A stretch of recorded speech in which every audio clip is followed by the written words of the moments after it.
propaganda. This is their message. The official message is renounce, renounce, but then the message between the lines is pretend to renounce and you can get all the dirty stuff you want, and so on. So again, it's crucial to bear in mind these two levels. You find them everywhere. Now, it's easy to make fun of the more conservatives, but what about our politically correct times? Another of my, sorry if you already know it, classical examples. Starbucks, I noticed it, you have them here. Starbucks is for me ideology at its purest. Why? You enter it and you know. Usually they have posters saying something like, yes, our coffee is cheaper than with the others, but, and then comes, yeah, 1% goes to some stupid Guatemala children, 1% goes to rainforest, and so on to save the... I found this an ingenious ideological operation. Why? Because, you know, in the good old dirty capitalist consumerist times, which I absolutely prefer, you were a consumerist and you felt bad for that. So then you had to do something against it. Charity, solidarity with the poor, and so on. But Starbucks had an ingenious idea to include this price for the sin of consumerism into the price of the commodity itself. So it's a little bit more expensive, but you should not feel bad because, you know, the price for duty towards the poor, ecology, and so on is included into it. This, I claim, is how in our charity, humanitarian times, ideology is more and more working. Just think about buying organic fruit. Think about all those half-rotten apples who cost twice the normal, beautiful, genetically modified apples. Maybe they are better, but I don't think better at the level of pure material quality. But I'm not so sure that we really believe in it or that we buy it for that reason. Isn't it more that you buy organically grown apples because, to put it simply, it makes you feel good? My God, look, I'm doing something for Mother Earth. I'm part of a great movement to save Mother Earth, and so on, all that stuff. This is what you would have seen if you were to put the ideological glasses on. It's the same with all these ads that you find them all around. For example, where you have a picture of a child, distorted black child, and then a message like, for a price of a couple of cups of cappuccino, you can make a change. You can save this child's life or whatever. What would you have seen if you were to put these ideological critical glasses on? Something like, I know you feel bad, you are ruining nature, we are exploiting the third world, but we allow you for the price of a couple of cups of cappuccino, not only the right to forget about all this, but even to feel better, like you are doing something for it, and so on. This, I think, is our daily ideology. So I think ecology is extremely serious thing. I'm just saying we should be very careful about how ideology is part of our everyday life, even in ecology. Of how, for example, this is why I don't trust all this stuff about recycling and so on. I claim that nobody really believes that recycling helps. My God, much more radical changes will have to be done. But it makes us feel good, you know. Oh, no, I separate, I didn't put the bottle of Coke in the same box as that piece of newspaper. It makes me feel good. It's pure feel-good ideology. Ideology is one of the most important, in this sense, commodities today. So what's the result of this successful ideological operation? Well, we've seen the result recently in United Kingdom with this riots. I think that the sociologist Zygmunt Bauman was on the right track when he characterized the riots as acts of defective and disqualified consumerism. You know, it was fashionable to say that in 1990, in the Fukuyama style, the era of ideology was over. Now we live in a post-ideological era. I say yes, so what we have seen in London and other British cities in their suburbs was precisely a kind of post-ideological protest. Protest which is not articulated in the form of even religious fundamentalist project, but is simple, pure protest which just imitates the ruling ideology. Like, we are bombarded by the social injunction of be a good consumerist, we cannot do it, we don't have money, so we will enact it directly. This, I think, is where things are getting complicated today. I'm sorry, I don't have time to go more in detail, for example, into what is happening with anti-Semitism today. Here, my position is here paradoxical. I'm pro-Palestinian, I'm critical of the politics of the State of Israel, but I hope I can say this openly, precisely out of my great love for the Jewish people. What I mean precisely by this? Did you notice something terrifying, which is, I think, one of the most depressing signs of where we are, about that crazy guy who, crazy as he was, nonetheless, wrote texts which are crucial to understand the predicament of today's right, namely Anders Breivik, the crazy guy who did the shooting in Oslo. You know why he is so interesting? If you had the misfortune of reading his crazy manifesto, you may have noticed what he did. He is literally an anti-Semitic pro-Zionist. At the same time, he is anti-Semitic, openly. For example, he says, we in Norway are lucky, we don't have too many Jews. France also. England, United States, they have a problem. They have too many Jews, they will have to do something, and so on. At the same time, he is absolutely pro-Zionist, supporting stronger state of Israel as a defense against the Muslims. Now you will say, but this is a lunatic case. No, it's not. I claim that what he did is just the extreme form of something which should worry every Jew today. It happened some 20 years ago, I think, maybe I'm wrong, that a group of people who, how to put it, it's in their nature to be anti-Semitic, American Christian conservatives, started to support the state of Israel in its politics on the West Bank. Now, take Fox News. On the one hand, they are absolutely pro-Zionist in this sense. On the other hand, I mean, what? You know that their top commentator, Glenn Beck, they had to fire him because he was becoming more and more anti-Semitic, openly. So we have this paradox about which I don't have time to enter into it, which is, I think, shocking. This weird pact between Zionists, those Zionists, I mean, I'm not against Zionism as such, those Zionists who now are slowly appropriating West Bank, and old-fashioned Euro-American anti-Semites. The idea is, if you allow us to do what we want there, we'll allow you your implicit anti-Semitism, whatever, in your countries. I mean, what unites them is precisely this perception that the danger is the immigrant other, and so on and so on. Here also, I think the left should change its position.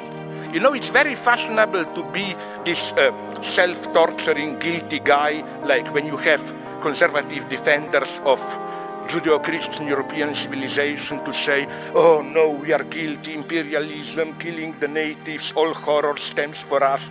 No, I claim that, my God, yes, European civilization is in danger today. But its true enemies, for example, in Europe, are not poor Turkish or Arab immigrants. It's these defenders of Europe themselves, anti-immigrant races, who are the true danger to European identity. I think the left should reinvent progressive, radical, I wouldn't say Eurocentrism, but my God, Eurocentrism means democracy, egalitarian spirit, human rights, French Revolution, and so on and so on. The greatest thing, even around the globe, happened as an echo of French Revolution. Remember Haiti Revolution, the first black successful revolution. It was direct repetition of French Revolution and so on. And here, Europe is in danger, but from its defenders. For example, I'm desperate now. In Europe, in post-communist countries of Eastern Europe, you know how things are tricky with gay homosexual parades, Pride Day and so on.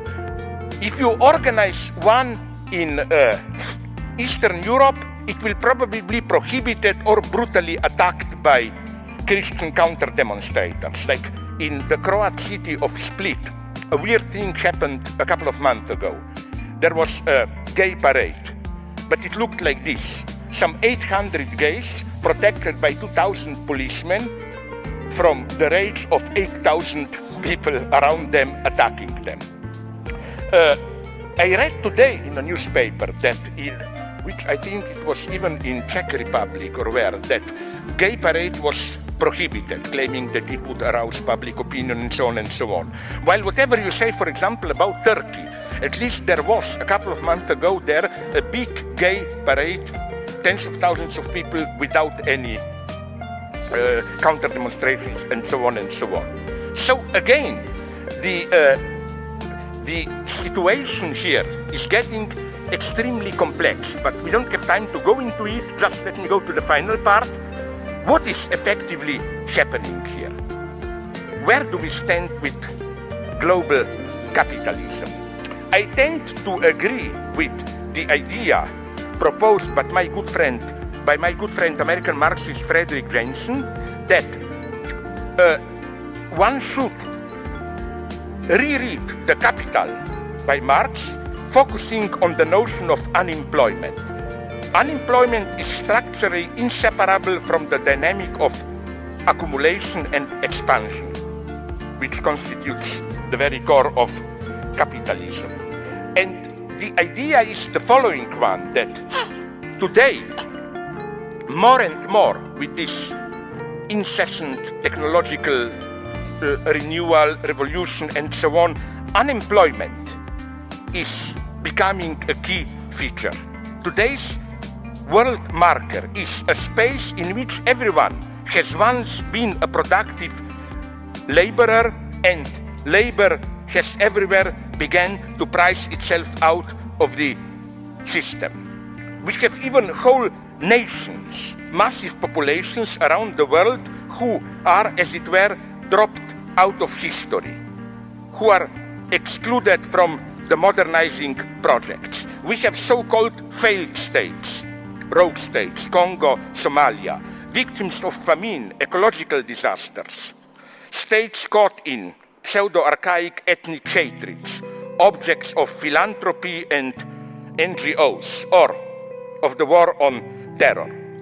The category of the unemployed should thus be expanded to encompass a wide span of population, from the temporary unemployed through no longer employable and permanently unemployed up to people living in slums and other types of ghettos. And finally, the whole areas, populations of states excluded from global capitalist system.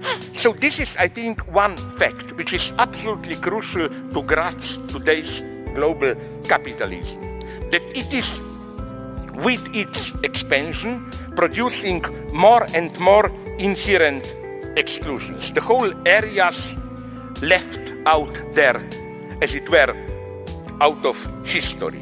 And don't be naive here. It's not that some primitive countries are left out. They are literally primitivized. Like my great example, just think about Afghanistan. If there is a country which appears a crazy fundamentalist country, it's Afghanistan. Wait a minute, unfortunately, I'm old enough to remember when I was young, before even the Soviet invasion and before the communists took power there. Afghanistan was maybe the most tolerant Near East, predominantly Muslim country with a progressive, technocratic, pro-Western king, with a very strong local communist party.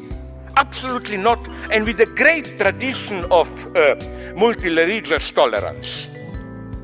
How did Afghanistan become fundamentalist? Well, first the Communist Party did a coup d'etat, then there was the counter movement and so on and so on. So it's precisely through globalization that Afghanistan, tolerant country, became, how to put it, fundamentalized. The second thing we should bear in mind is that this new structural unemployment should be conceived, I think, as a form of exploitation.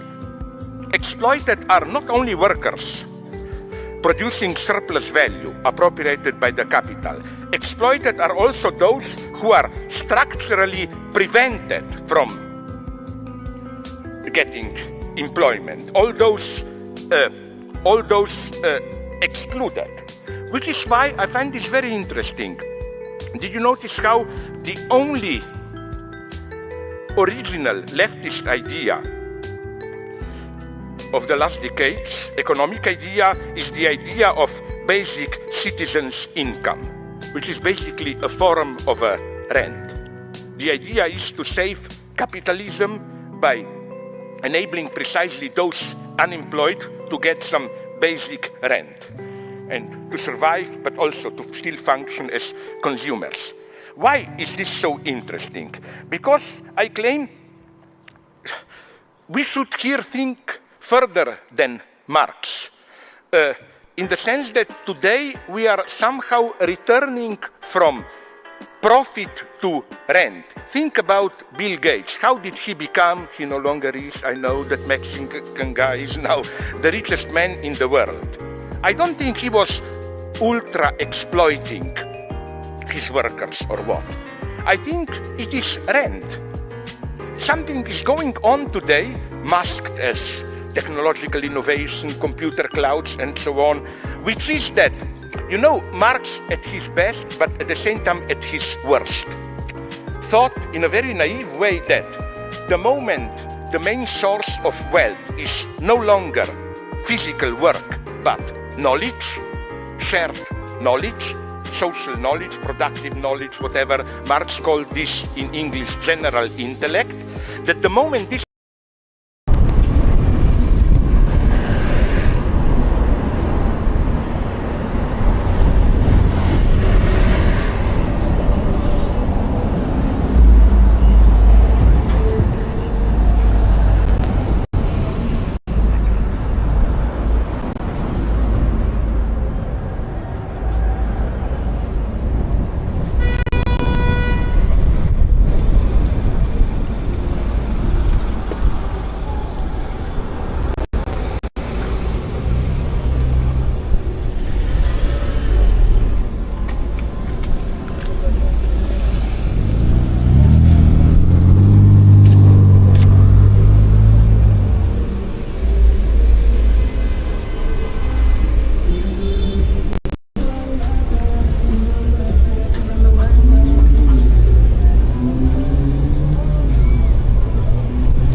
I don't want to go up a bridge.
You gotta go into the wind the whole way.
Up, up, up.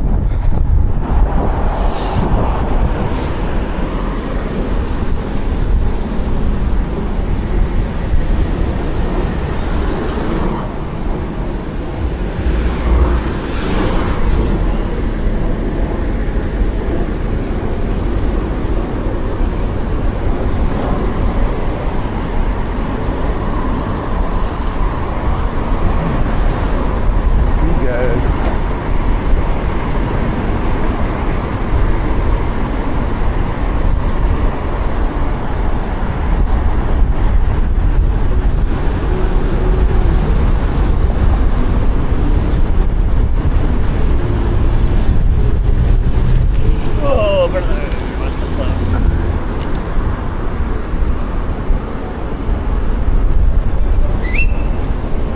Trying to look at these cars turning.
see which way he wants to go. Let's see which way he wants to go.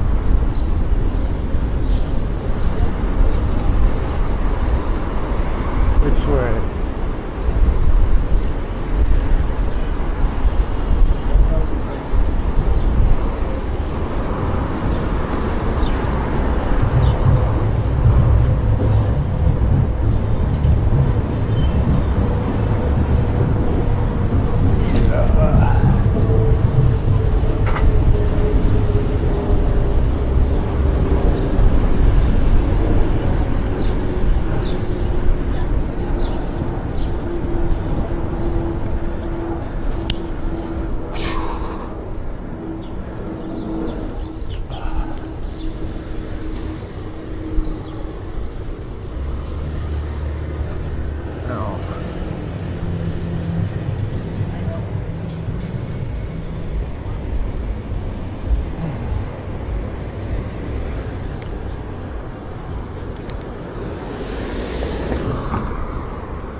I might get thirsty.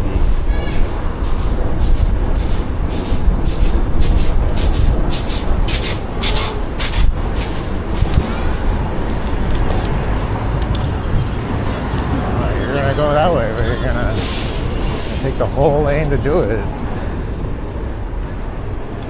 What? What?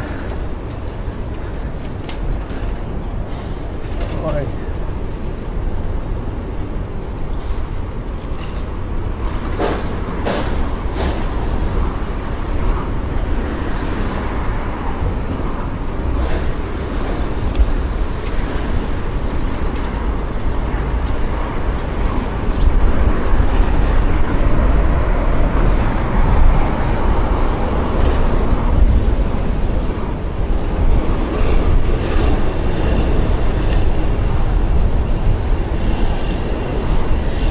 we have a total of 5 bridges to go over today.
I'm gonna be winded before I even get to this island.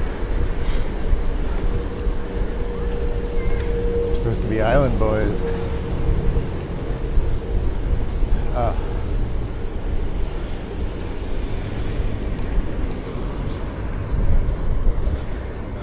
Well.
Ay, ay, ay.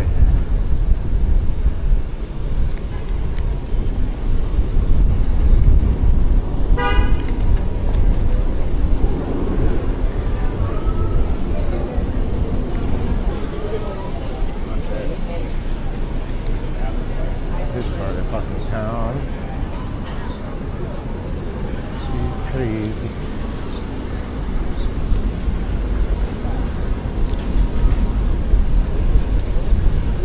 This part of town is crazy. Oh no.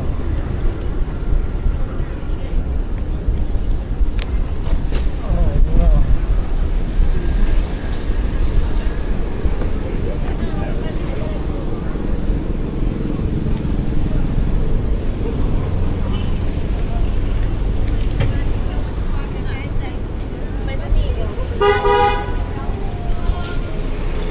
Ay, ay, ay, ay, ay. Oh, ay, ay, ay.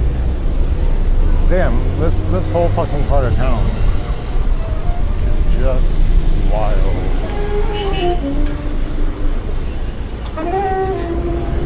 It's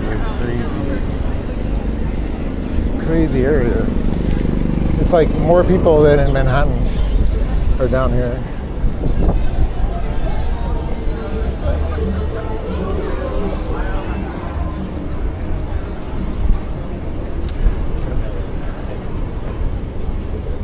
Smells nice. This is a nice smelling area.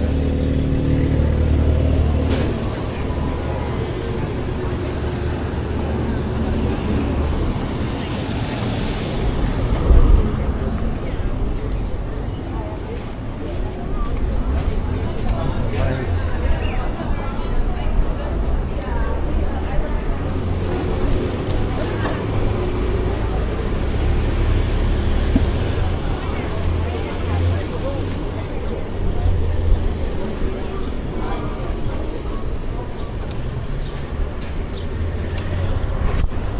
Sony.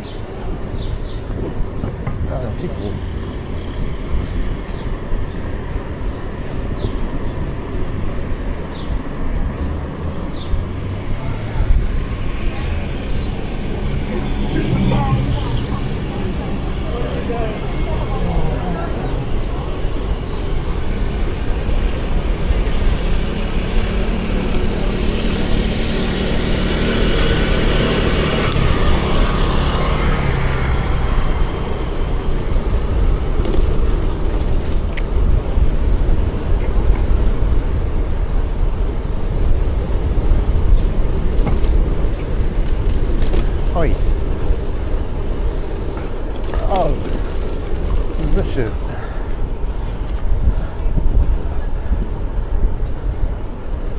What is this shit?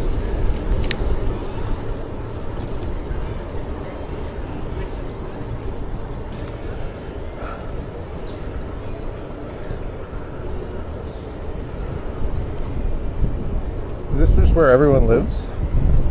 This is where everyone in Brooklyn lives? There's probably stuff going on at Prospect Park too. It is a Sunday. Sunday's like an American holiday, you know? European holiday.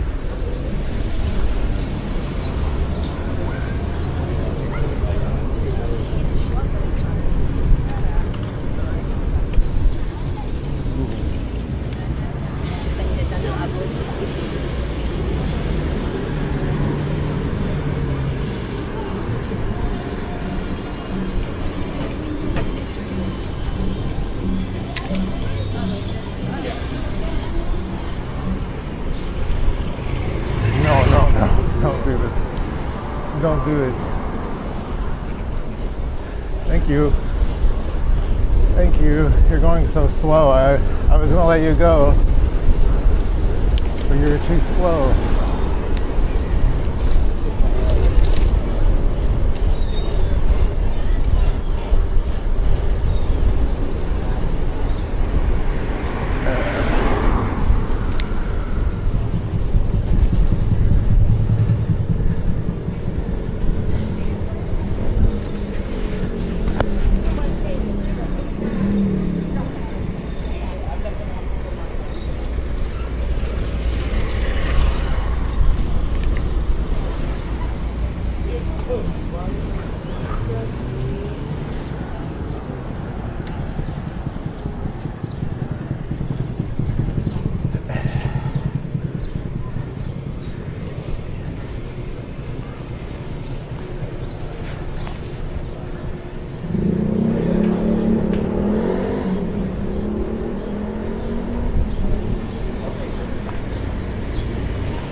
Pop in somewhere and get something.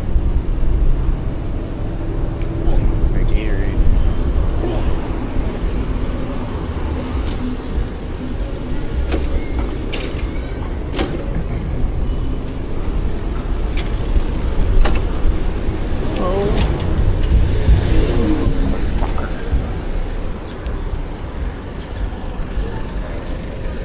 Motherfucker, something flew in my eye.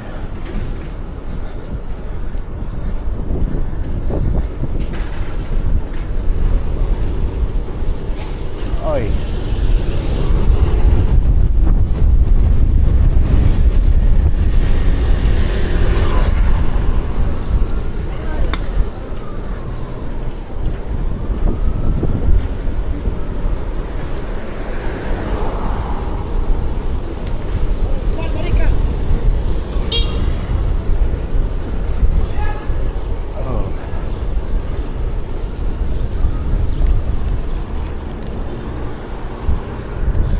Oh man, something is in my eye.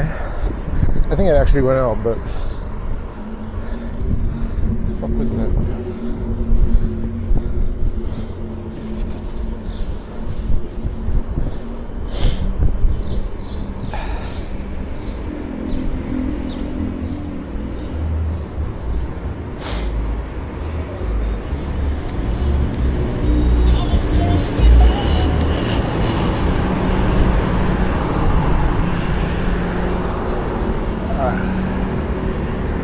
On the way, I'd stop at a store on whatever the street's name is with a V.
This Delhi grocery place is good.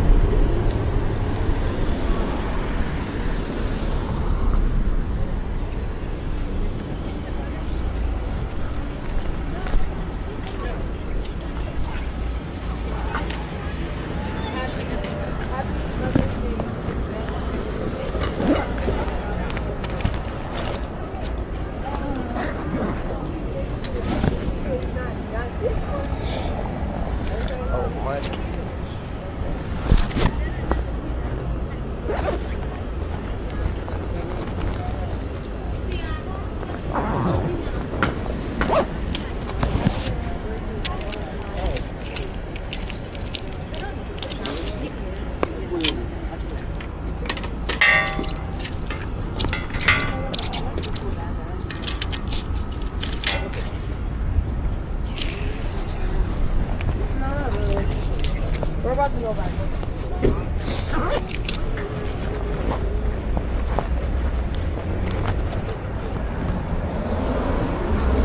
Yep.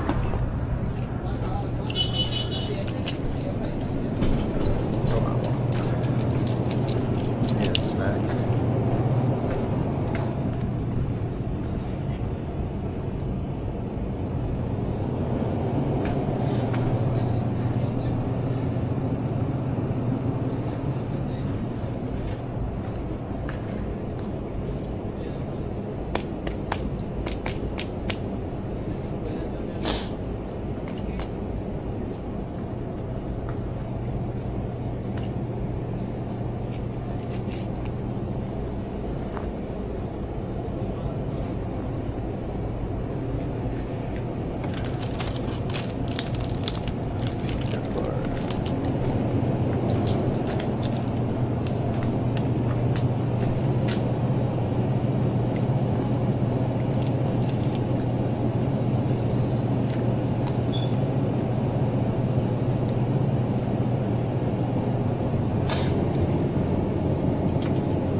Well,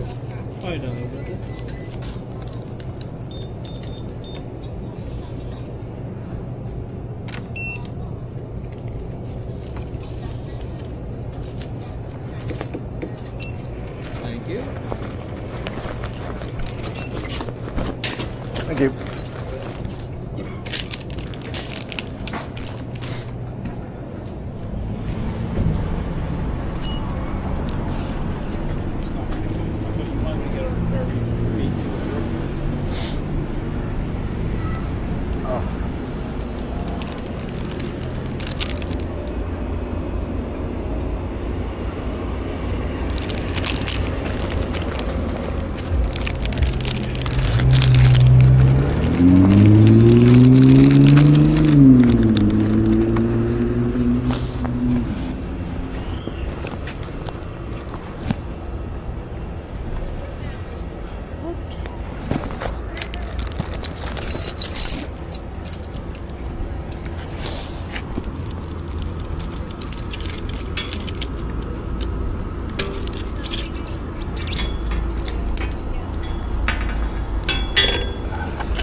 At least like what I did to get the down when it was higher was like I didn't even really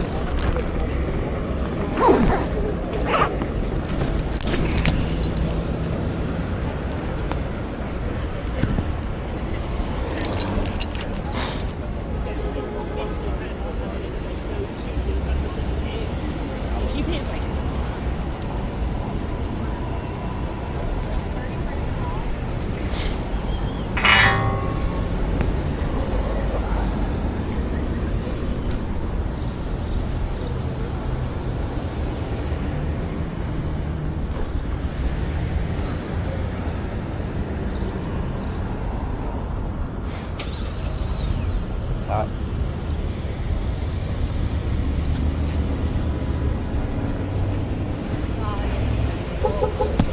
It's hot.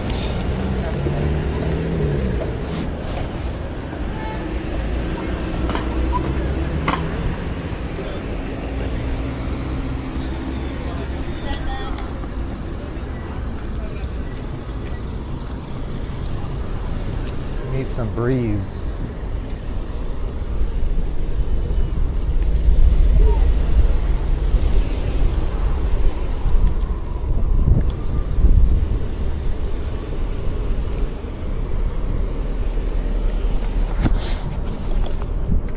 I need some fucking breeze.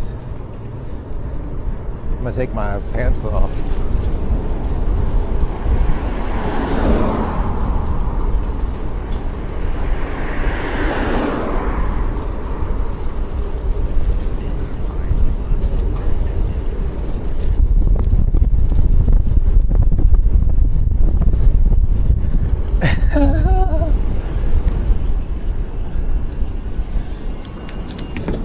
Right up. Right up. Oh, there's a bike lane over here. Maybe I should get in the bike lane. Looks like there's more shade in the bike lane.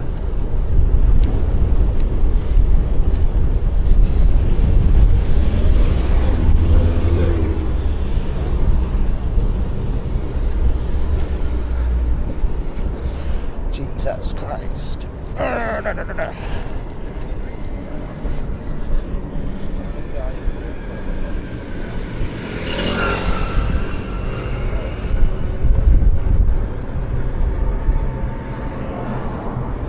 Actually, I cannot ride a wheelie.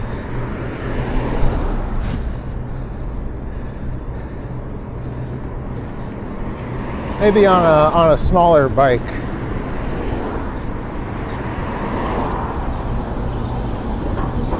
I don't really do tricks. I just kind of ride straight.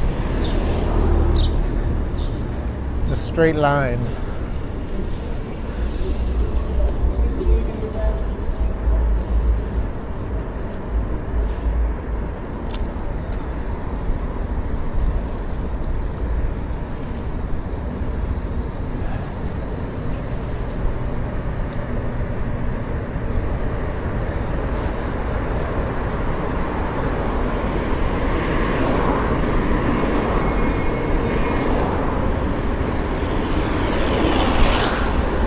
Smells nice. It smells like a nice time.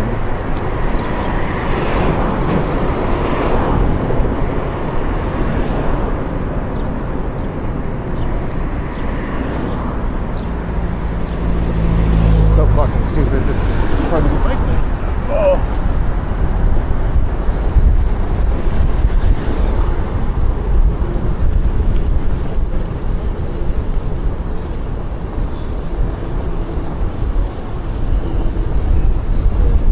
Alright, we keep riding this way. Eventually we get to the other bridge.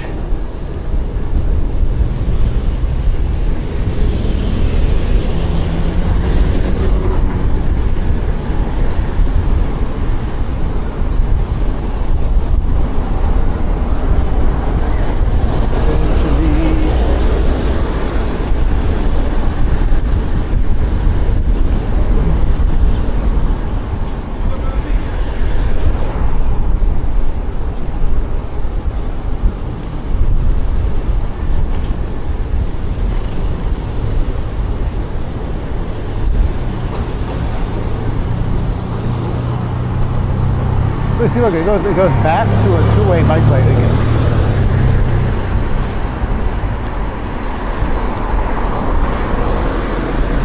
What?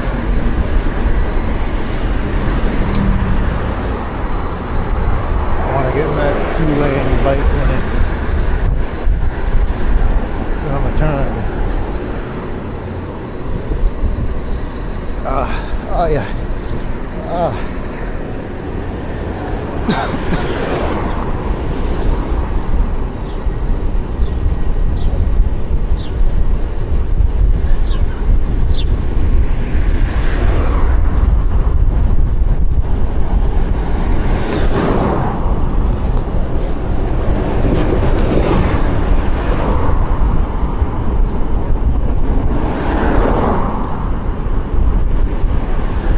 I think it's 36th Ave.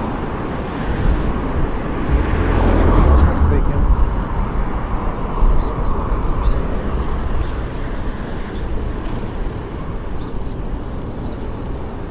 Bum, bum, bum, bum, bum. Bum, bum, bum, bum, bum.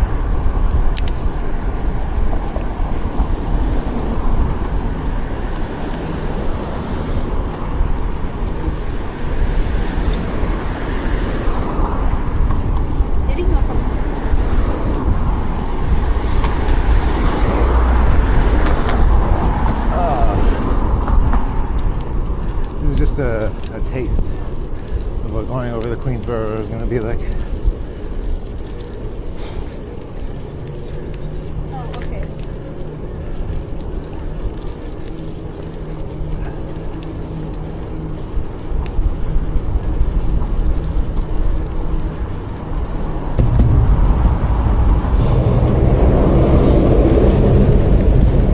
Oh yeah. We got this like padding down here. That's interesting.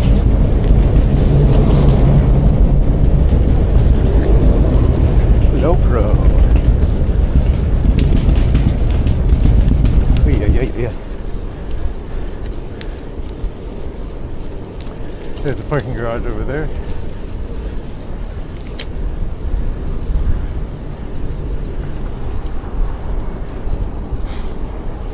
Yeah.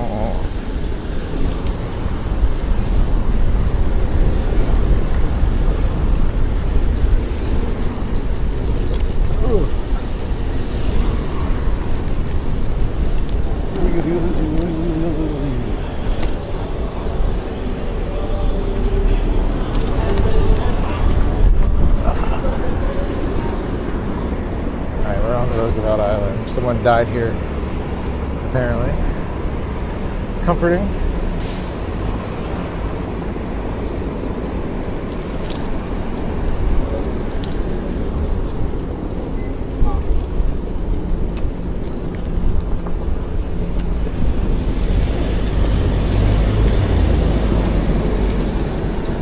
Oi.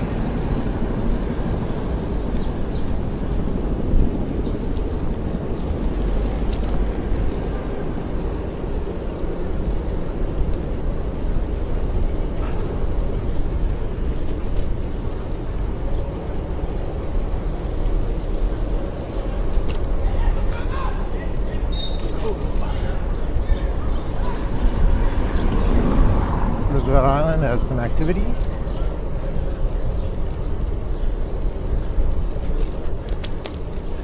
Got some activity.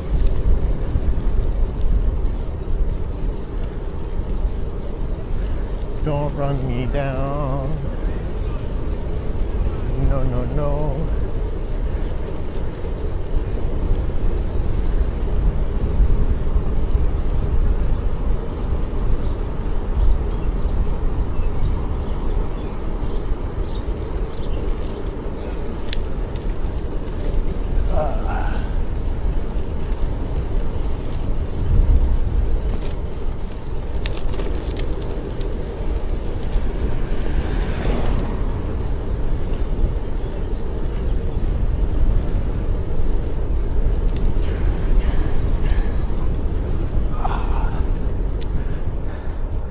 Look at that. I like some old abandoned shit. I don't even think that's abandoned. That's what I like.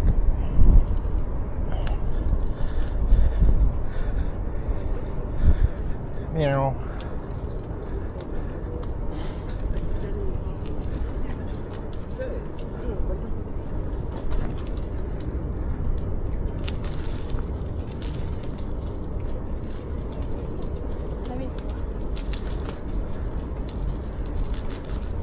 There's a bathroom there. That's good to know.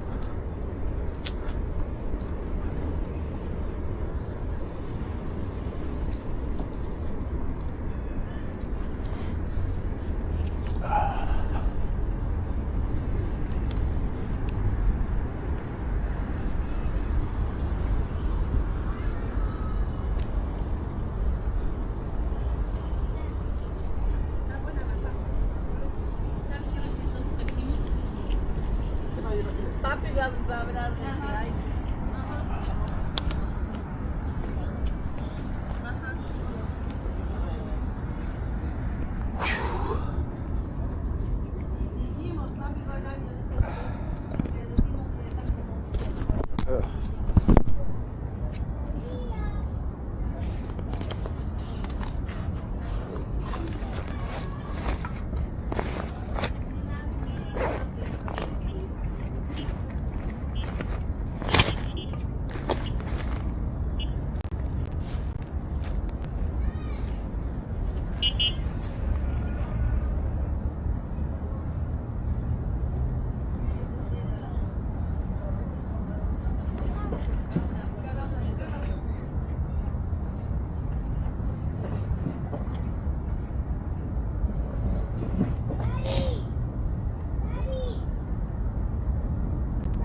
of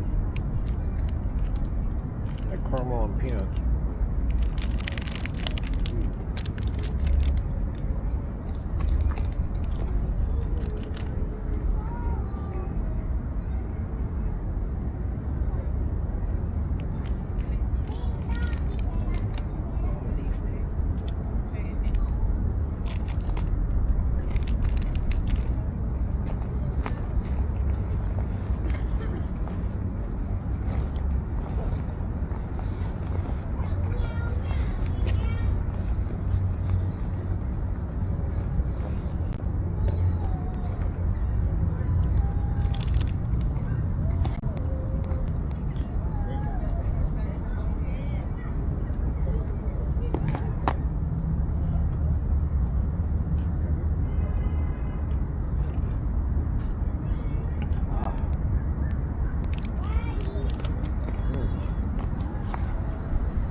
Yeah.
What was that?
In the wind.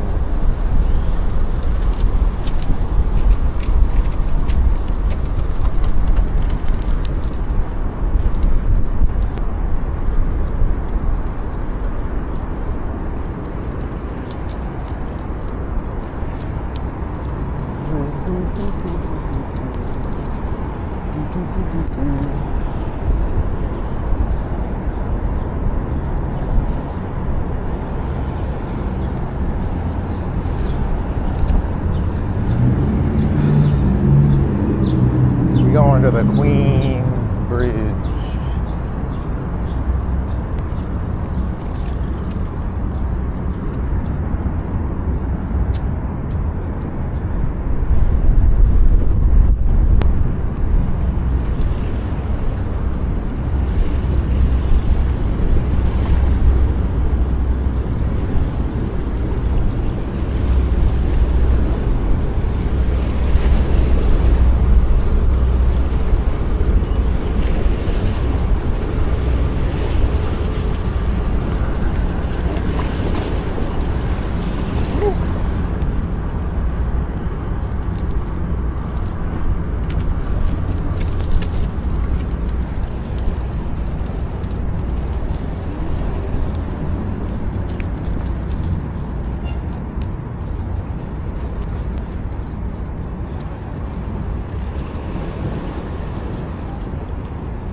Mr. Guy.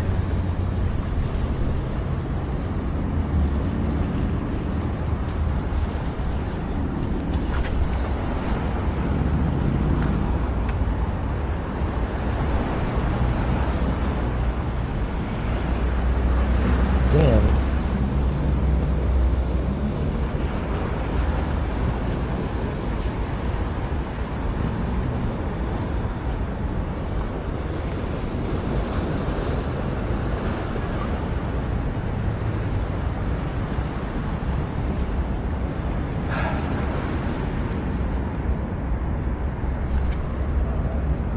Dude, I gotta pee.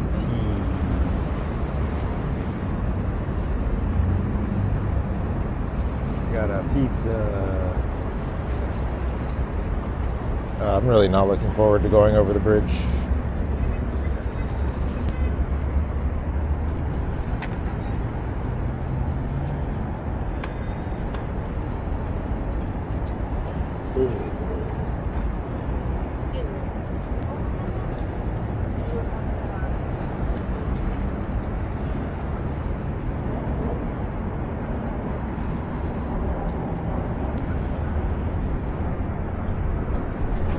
Hey.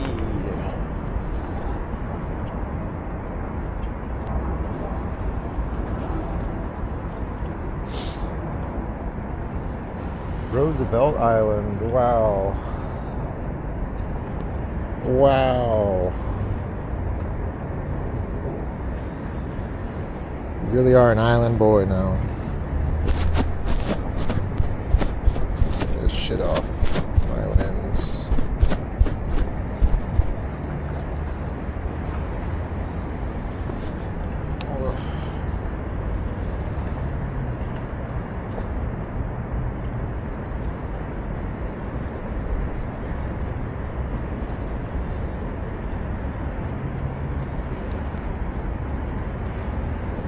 You can really see the current pulling around this island.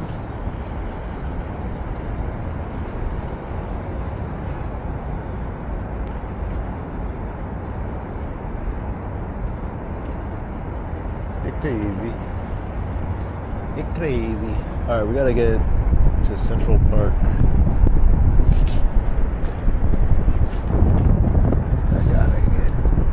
Central Park.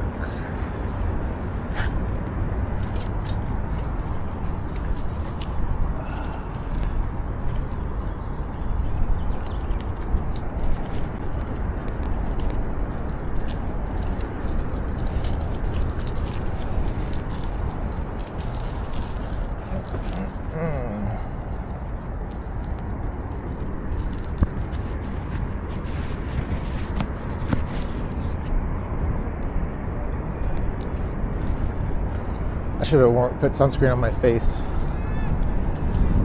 made a huge error.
Doggy, doggy.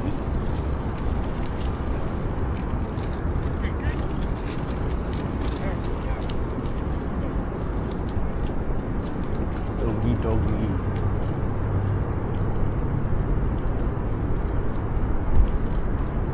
How do I get back to the street?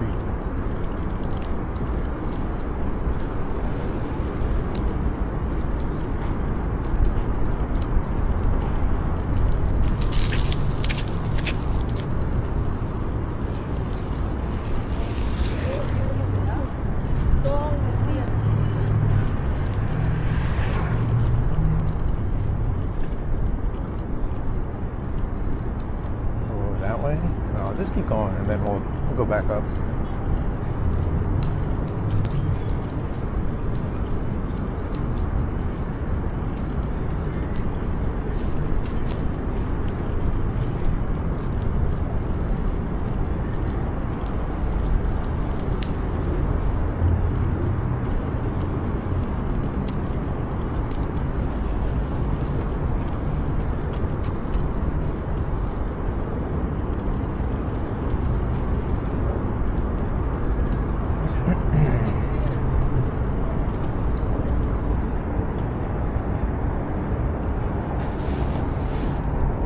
Could take the lift.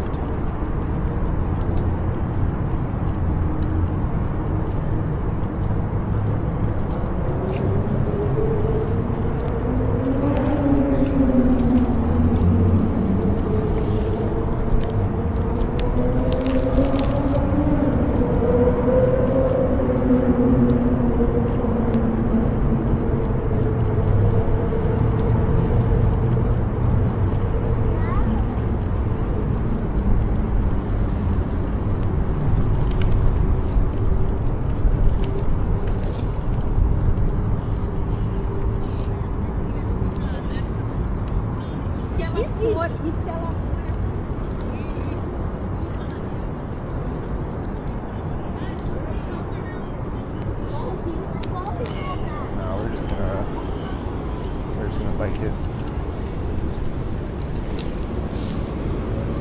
It's gonna suck, but we're gonna do it.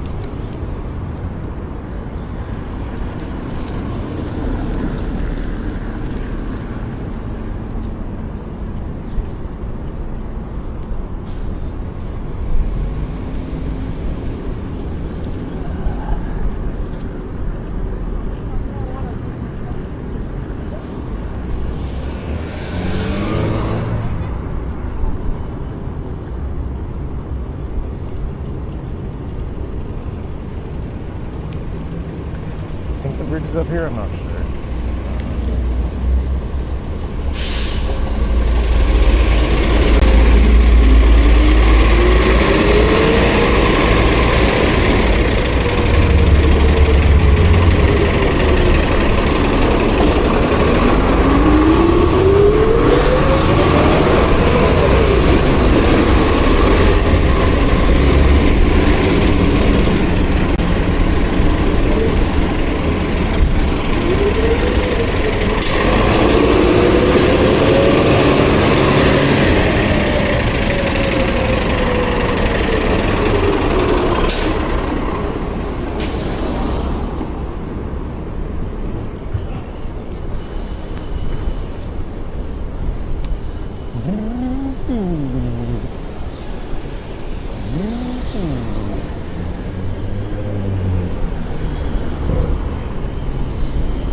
All right, to the Queensboro. We got another bridge.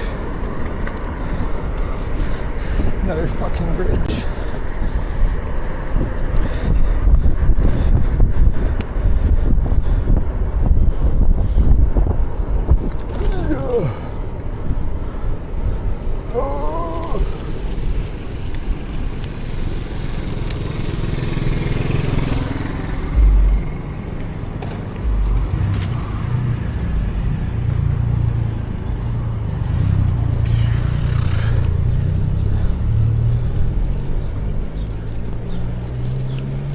Is there no music day?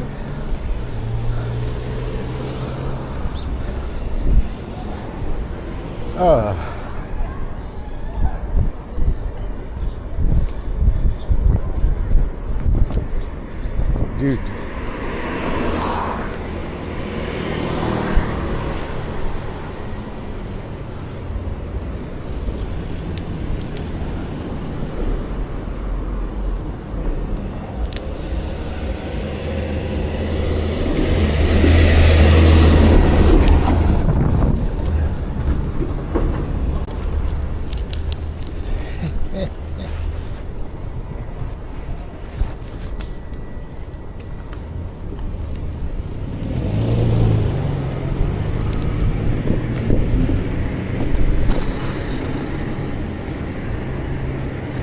Oh, me, meow.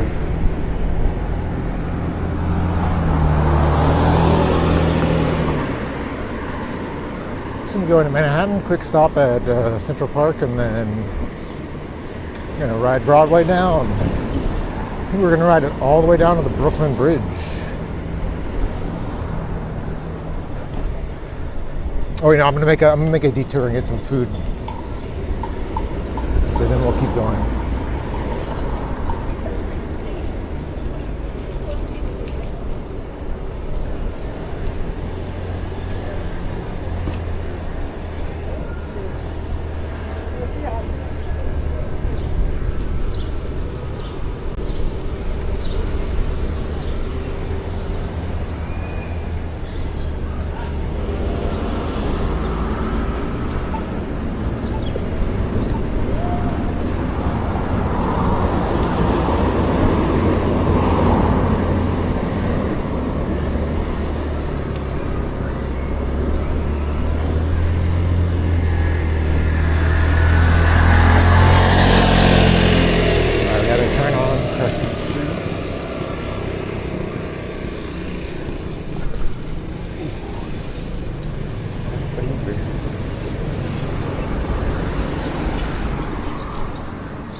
What the hell?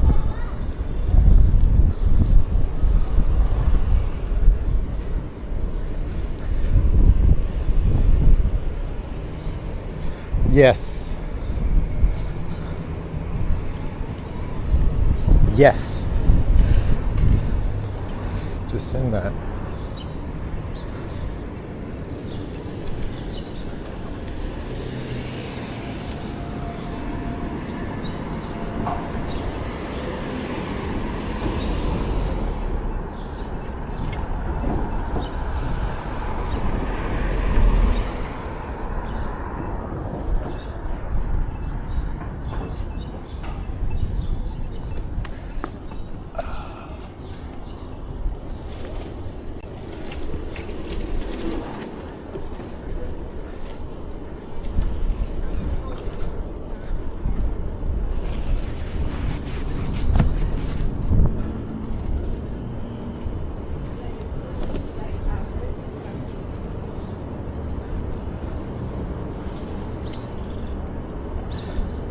I'm gonna be so fucking sunburned. I need to get into Manhattan ASAP, man.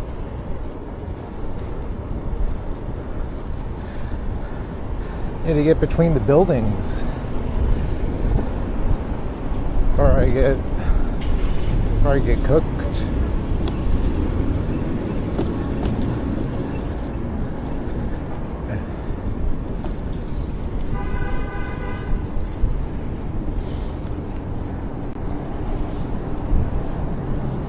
Put my fucking head down.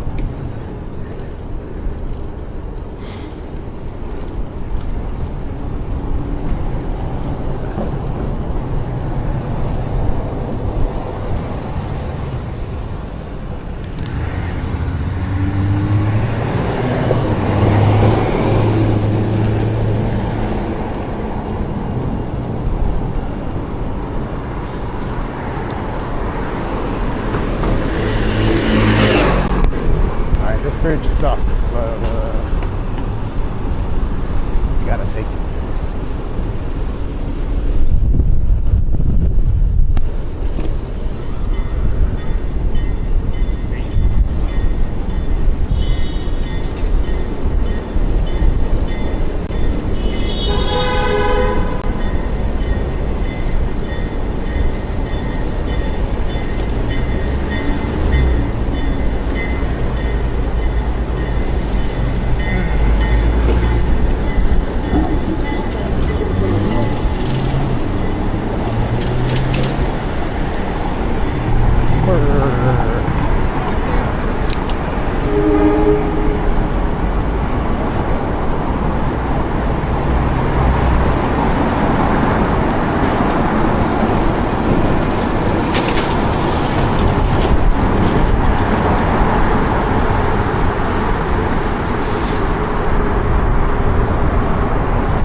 Hey. Ah.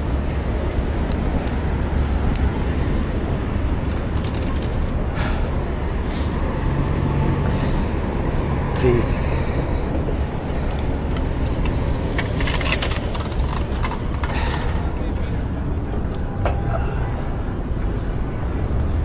Alright, straight to Central Park.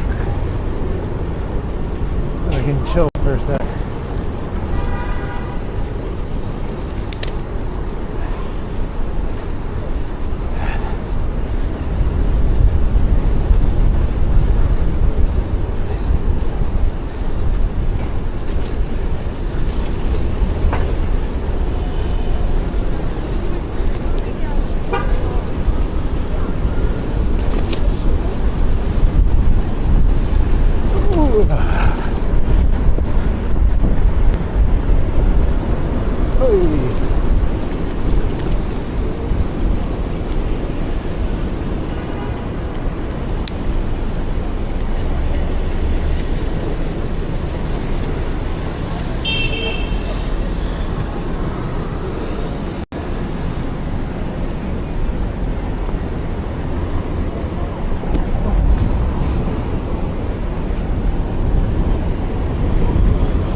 Da-da-da-da.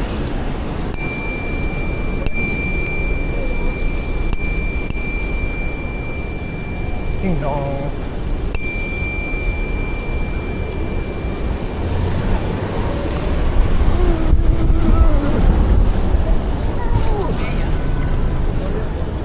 No, no, no, no, no.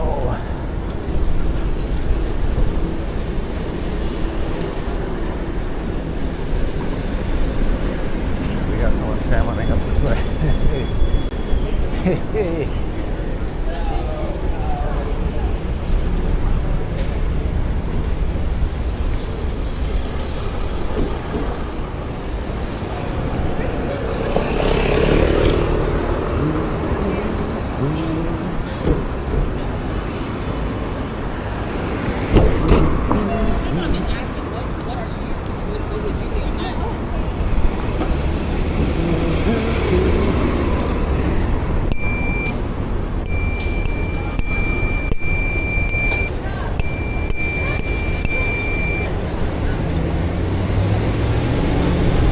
We're gonna miss the light.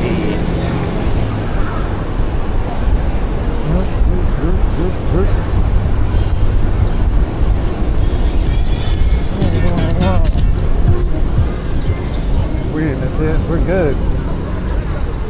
We're G.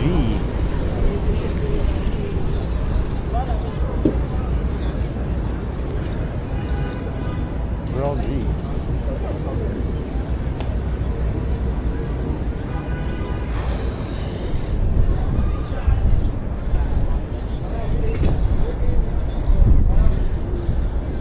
Welcome to Central Park.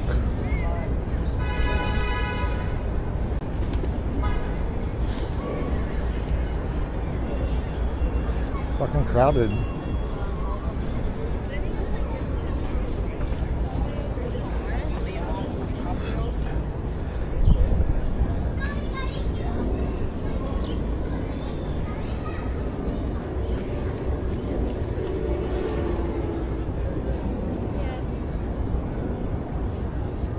Find a non-crowded part of the park.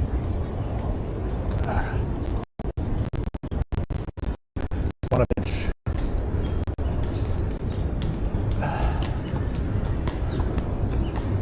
I want a bench. I want to sit on a bench.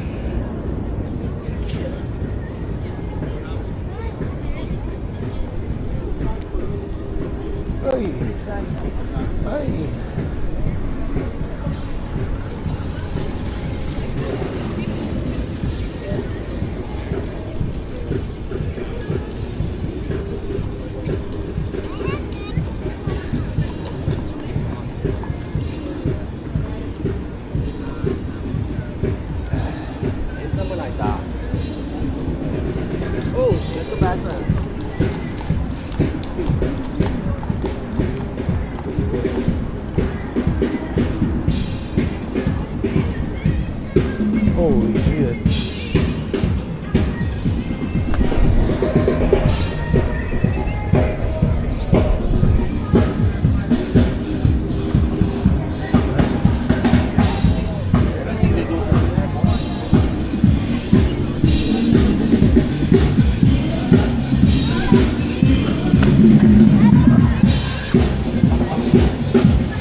I don't know.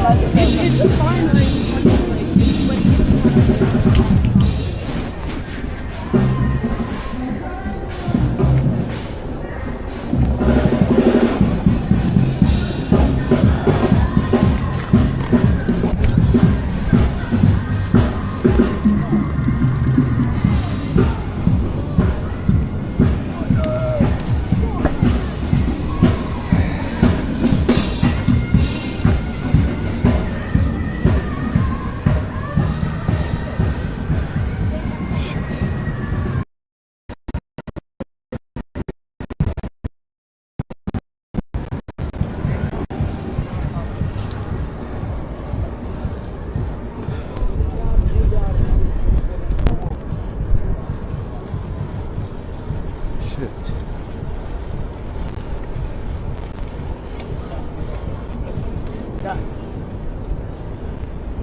There it is. Oh my god.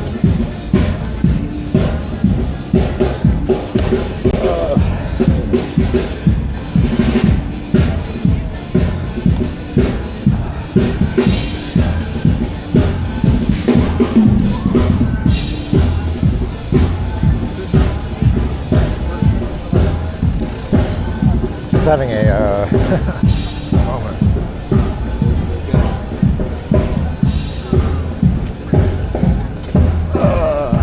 Forgot I moved my wallet.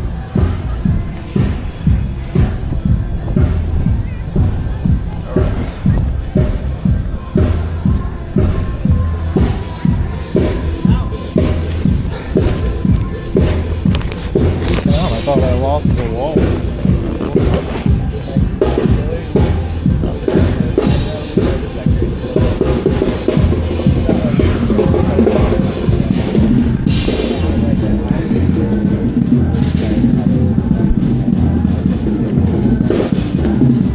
Bring a battery change. Just realized that's what I'm missing.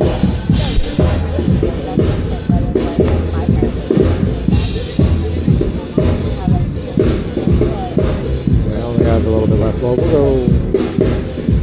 we'll go as far as I can.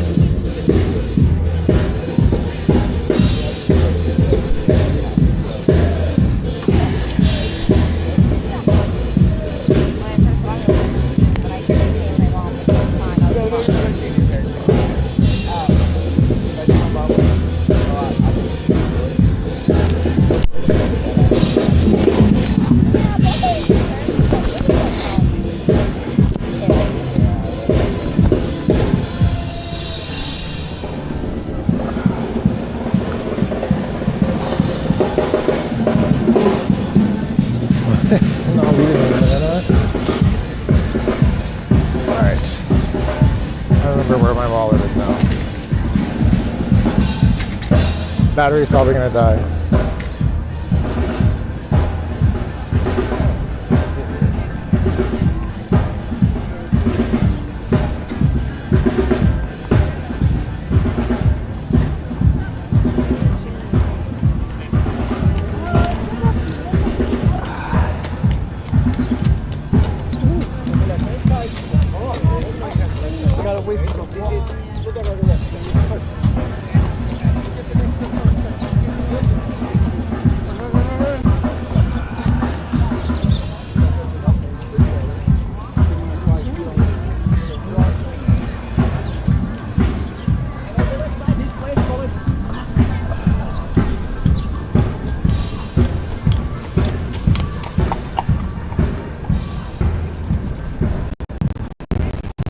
I'm fucking up all over the place today. I forgot the battery.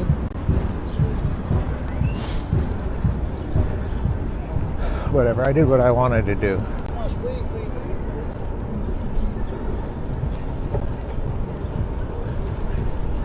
I did what I wanted to do.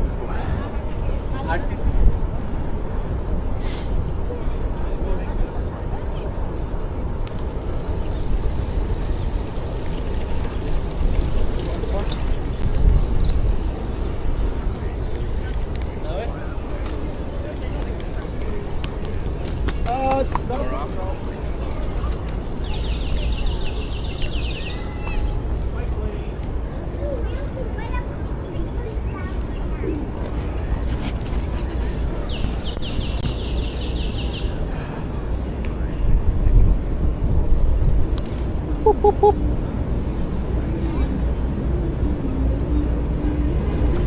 Damn, I was panicking. I thought I left my wallet at the Roosevelt Island.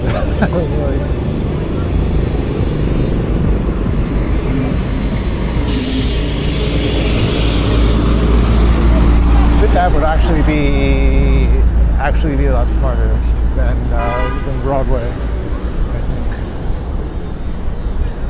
I'm actually gonna go to bed, I guess. This is gonna be much better,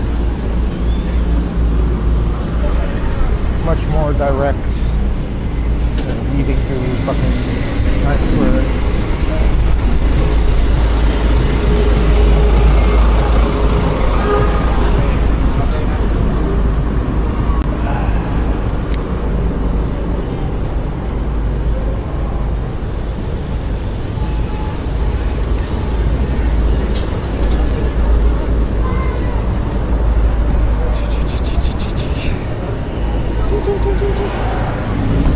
Whoa, bro, why do you do this?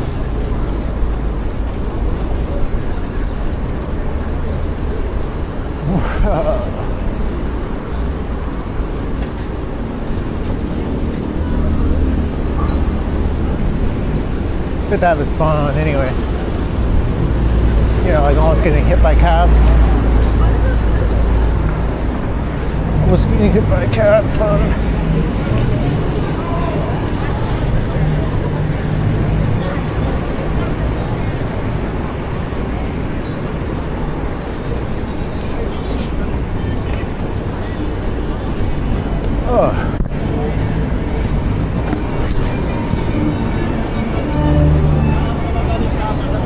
I did not fit this correctly, but that's fine.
just gotta go up this hill here, and then when we bomb down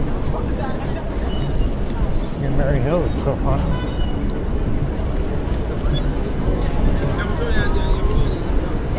Hey, hey, it's so fun. It's so fun. I'm gonna try to get where I'm going before the camera dies.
This is the part.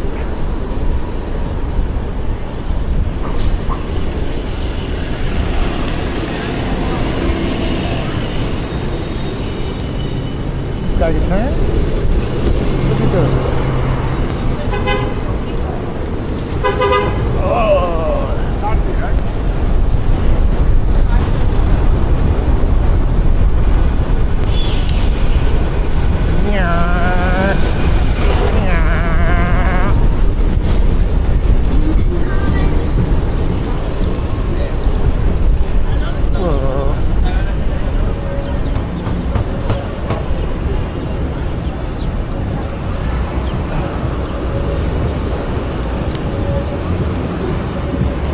Damn it. I wanted to make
I think we switch up to Broadway here.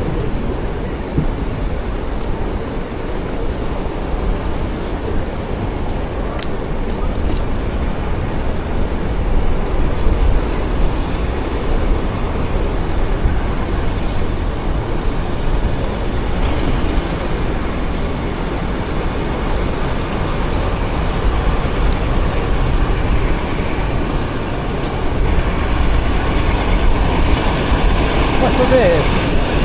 This is the shit in the streets. What? What's this? They're doing paintwork here. They're painting shit.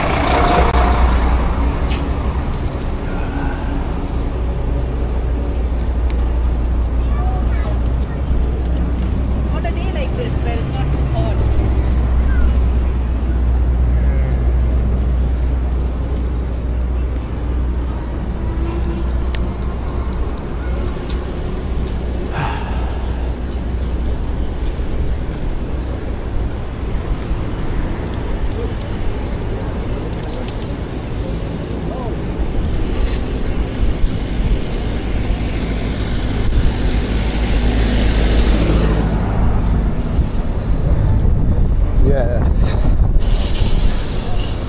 Yeah.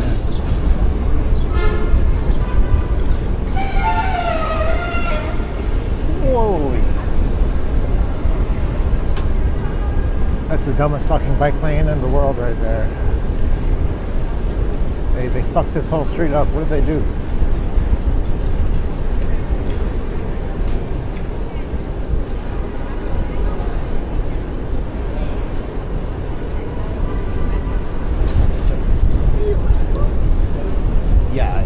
Yeah.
This smells fucking nice.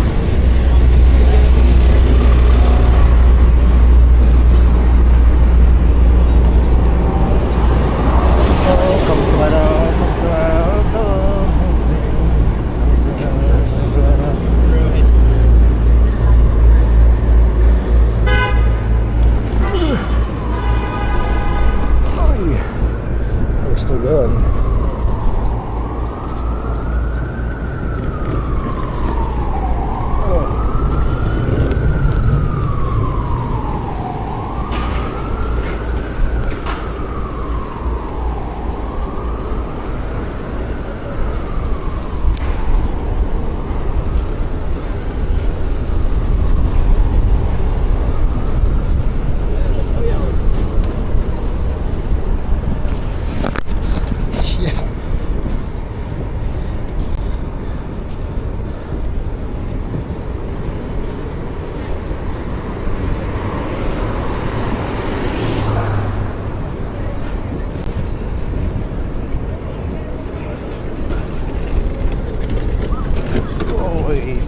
Oi.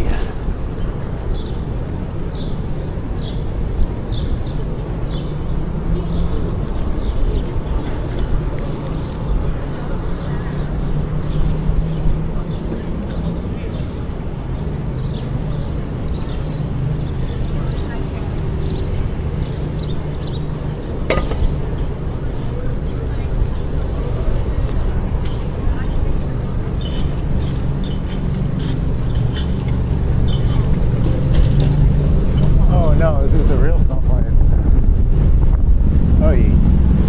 Oh no. Let's go.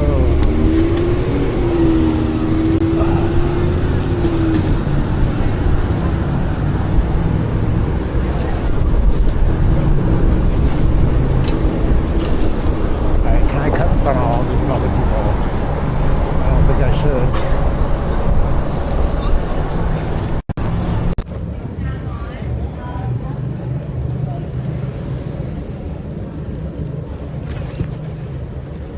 C switch to low bitrate, DPC, 494 kbps, 27 milliseconds.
C switch to main DPC.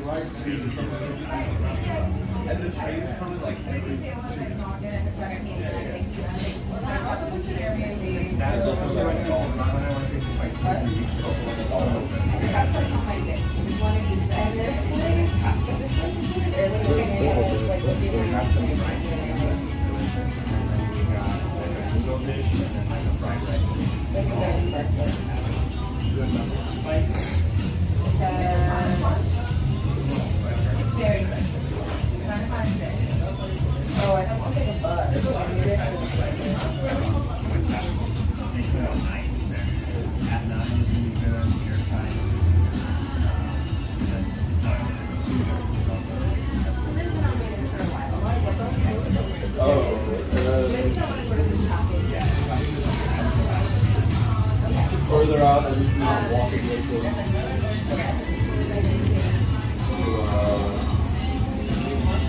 it's on a highway. I would not go ahead.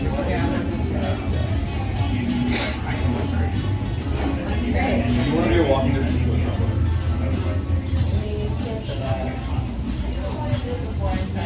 This is saying you take a bus together. Take a bus. Yeah, so the license. Generally take a bus to more.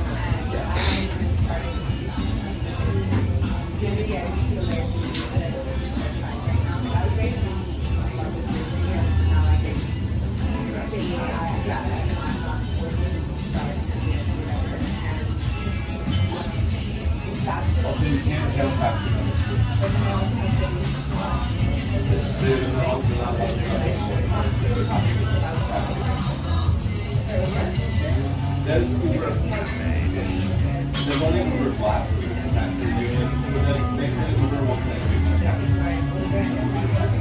Cafe. But it's not like I get it. No, that's what they did. That's what they did. and I know how much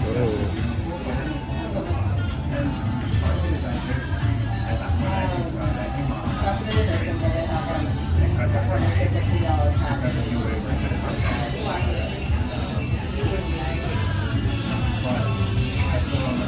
So tired.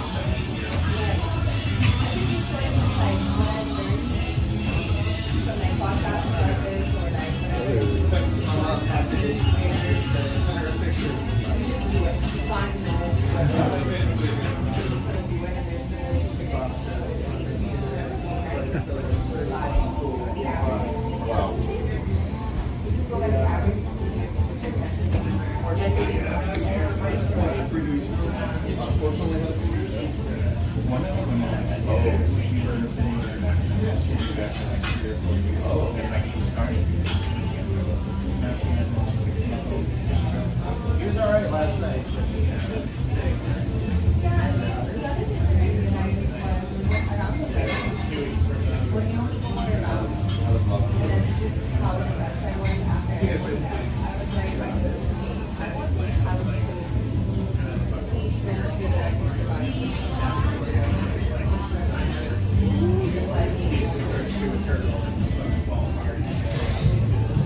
Okay.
I guess some people just stop talking. All right. Goodbye.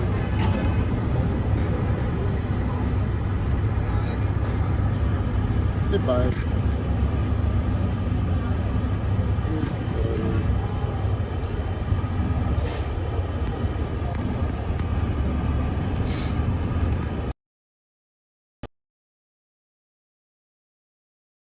Can no longer function. It will, as it were, disintegrate. What Marx was not able to see is the idea of this general intellect, the shared collective field of knowledge itself being privatized.